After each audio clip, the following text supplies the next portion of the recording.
अब यही बात तो कल यूपी के मुख्यमंत्री योगी आदित्यनाथ जी ने आप ही के नॉमिनेशन से कही। बुर्का बनाम विकास वाली कहानी बनाने की कोशिश की और कहा कि जैसे यूपी में हमने जितने भी बाहुबली हैं, जितने भी माफिया हैं, उनको जहन्नुम में भेजा है, ऐसा ही यहां होगा। तो क्या आपने अपोनेंट को डराने की कोशिश थी?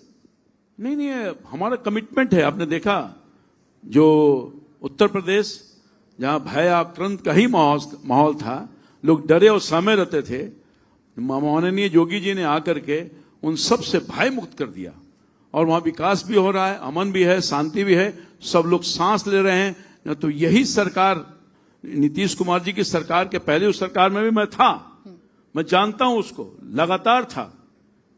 किस तरह से लोग जीने को मजबूर थे, चाहे वो व्यापारी हो, साधारण दुकानदार हो, आम जन हो, महिला हो, पुरुष हो, शाम 5 बजे के बाद घर से निकलने की हिम्मत नहीं जुटाते थे। नीतीश कुमार की सरकार आई, सबसे पहले लॉ एंड ऑर्डर को दुरुस्त करने का काम किया, सबका विश्वास जीता और अमन चैन से लोग आराम से घूम रहे हैं। आपने देखा होगा जो नेता प्रतिपक्ष हैं, तेजस्वी जी, जो अभी मुख्य विरोधी दल में मुख्य भूमिका अदा करने वाले हैं, वो खुद जहां 4 लेन 6 लेन तो बना ही गंगा के किनारे, वहां रात के 2 बजे अपने परिवार के साथ डांस भी करने का काम किया। ये है विकास और ये है भयमुक्त सरकार। आपने तो लालू परिवार को बहुत करीब से जाना है, तो आपसे बेहतर कोई नहीं हो सकता उनसे जुड़े सवालों का जवाब देने के लिए। आपने तेजस्वी यादव का जिक्र किया। तेजस्वी यादव कह रहे हैं कि इस बार बिहार को युवा चेहरा चाहिए, इस बार बिहार को वो चेहरा चाहिए जो हर घर में सरकारी नौकरी पहुंचा सके। कितना पोटेंशियल आपको तेजस्वी में नजर आ रहा है? अच्छा, ये बताइए, बिहार की जनता समझदार भी है और समझती भी है। हर घर में समझदारी है राजनीति का।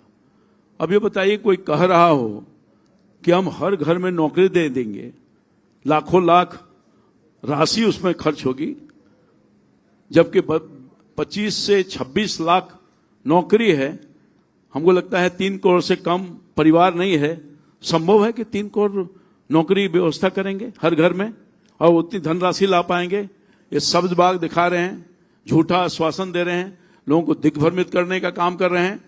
उनके बात पर कोई विश्वास नहीं है और युवा चेहरा तो आएंगे ही नहीं, ये तय माना जा रहा है। क्योंकि उस अंधकार से, वो जो अंधकार था, जो राष्ट्रीय जनता दल का शासन था, जहां मैंने देखा है, बहुत कुछ देखा है, जिसकी वजह से मैंने निर्णय लेना पड़ा मुझको अलग हटने का, जो उनको सूट नहीं कर रहा था। मैं असहज था, मैं परेशान था और अंततः उस दल को छोड़ना पड़ा, जहां दलदल हो गया था, जहां बिहार की चिंता नहीं हो रही थी, जहां परिवार की चिंता हो रही थी। ये था, मगर वही एनडीए की सरकार सबकी चिंता किया, परिवार से बात से अलग रखने का काम किया, अमन दिया, चैन दिया, विकास दिया, रोजी दिया, रोजगार दिया, हर वर्ग और हर तबके को सहायता करने का काम किया। जो मूलभूत समस्या थी, रोजी रोटी और कपड़ा मकान, उन सबको इशूलेस करने का काम किया। अब कोई नहीं कहता है कि हमको कपड़ा। आप परिवारवाद का आरोप उन पर लगाते हैं और उनके परिवार में अभी क्या चल रहा है आप तो बड़ी बारीकी से देख रहे होंगे और समझ भी रहे होंगे कि अंदर का मामला है क्या। तेज प्रताप अलग हैं, रोहिणी आचार्य अलग हैं, अभी मीसा भारती नॉमिनेशन में जरूर नजर आई हैं। अब आप देखे होंगे, आपने सब कुछ खोल कर ही रख दिया। परिवार में कला ही कला है। सत्ता के आपसी लड़ाई में कई फांक में लोग बटे हुए हैं। एक तो सामने दिख रहा है, उनके जो एक भाई हैं तेज प्रताप जी, अलग पार्टी ही बना लिया है, मगर अभी भी कई दुकानें वहां खुली हुई है और वर्चस्व की लड़ाई है और बिल्कुल कलह। घर को जो संभाल नहीं सकता वो बिहार को क्या संभालेगा? तो वर्चस्व की लड़ाई क्या भाइयों भाइयों में है? बिल्कुल, इसमें कहां दो मत है। तेजस्वी यादव और तेज प्रताप, उसको संपत्ति से अलग कर दिया, परिवार से अलग कर दिया, तो भाई भाई में कहां बन रहा है भाई? तो तेज प्रताप साजिश के शिकार हो गए। निश्चित तौर पर साजिश के शिकार हुए हैं। उन्होंने अपने मुंह से ही बोला है कि जयचंद ने हमको बर्बाद कर दिया। कौन जयचंद है लोग जानता है, कौन विश्वास करेगा इनके ऊपर? नहीं, अभी तक हमने जयचंद सुना है और रामकृपाल यादव जी आप बेहतर बता पाएंगे कि ये जयचंद हैं कौन जो तेजस्वी यादव के इर्द गिर्द हैं और परिवार टूट रहा है, जिन पर सबसे ज्यादा परिवारवाद का आरोप लगता है। एक्चुअली ऐसा है कि सब लोगों को मालूम है इसके तरफ तेज प्रताप जी ने इशारा करने का काम किया है और पिछले 12-13 साल से तो मेरा उस परिवार से संबंध नहीं, मैं जानकारी सब कुछ रखता हूं, इसलिए असहज है वो लोग वहां। सत्ता के हथियाने की होड़ चल रही है, नेतृत्व का होड़ चल रहा है। नेतृत्व का होड़ नहीं चला होता तो आपसी भाई में फूट नहीं हुई होती। ये है खेल। तो जो पारिवारिक झगड़े को सलटा नहीं सकता है, वो बिहार की जो समस्या उससे क्या नहीं उलझ सकता है, क्या समस्या दूर कर सकता है। आपस में उलझे हुए लोग हैं और जनता का इन लोगों पर विश्वास भी नहीं है, क्योंकि जिस तरह से जनता परेशान रही है, अंधकार में हो गया था उस समय की सरकार ने, उसको बहुत मुश्किल से प्रकाश में लाने का काम किया है। अच्छा, लेकिन तेजस्वी यादव कोशिश बहुत कर रहे हैं कि जो इमेज बनाई गई थी उनके पिता के शासनकाल की, उस इमेज से बाहर निकलें, रोजगार की बात करें, शिक्षा की बात करें। वो कोशिश क्या तेजस्वी यादव की सही दिशा में जा रही है या लग रहा है दिशा भटक रहे हैं? देखिए, वहां विकास की सोच ही नहीं थी। जब आदरणीय लालू प्रसाद यादव जी चारा घोटाला में फंसे, उसके बाद से अपने आप को बचाने के लिए रात दिन उसी में सोच में लगे रहे, कैसे बचाना है। मगर कानून के लंबे हाथ होते हैं, कोई बचेगा तो इसलिए वहां कोई विकास की विजन नहीं है, सोच नहीं है। केवल आपस में बांटो और सत्ता को प्राप्त करने का काम करो।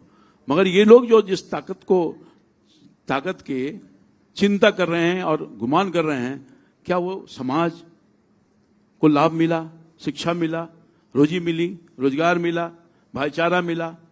क्या मिला उस सरकार में? उनके वोट को इस्तेमाल तो किया, राजनीतिक बड़े पैमाने पर एक समाज की हिस्सेदारी होनी चाहिए थी, वो भी नहीं मिल पाया, वही नहीं दे पाए।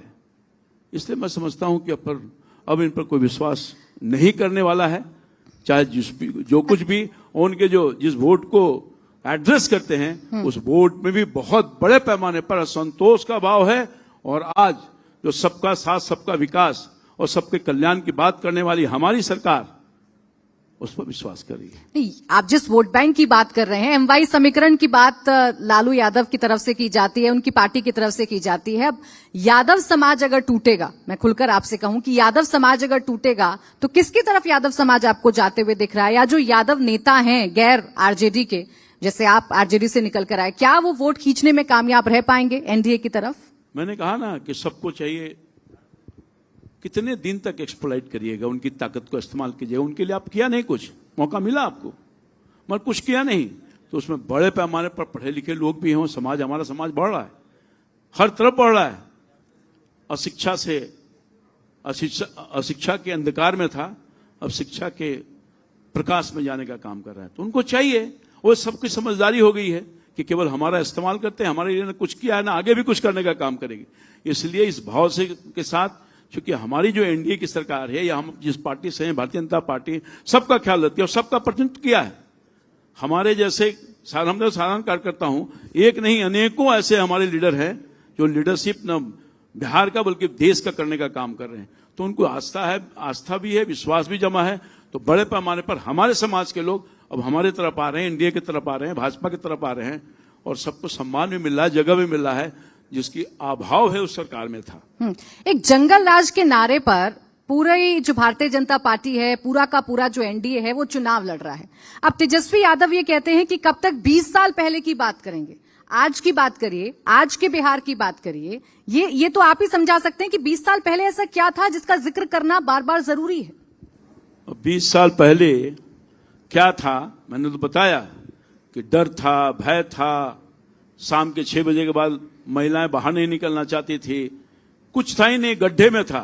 जो रोड, सड़क, पुल, पुलिया, इंफ्रास्ट्रक्चर, बिजली, पानी जो वर्तमान सरकार 20 साल की सरकार ने दिया है, उसके पहले था। क्योंकि सोच ही नहीं थी, प्रयास ही नहीं था। नीतीश कुमार के नेतृत्व में सोच भी है, काम भी है, केवल वहां लूट खसोट तो था, कोई विजन ही नहीं था भाई। भात दाल खाओ और सो जाओ, यही मामला था।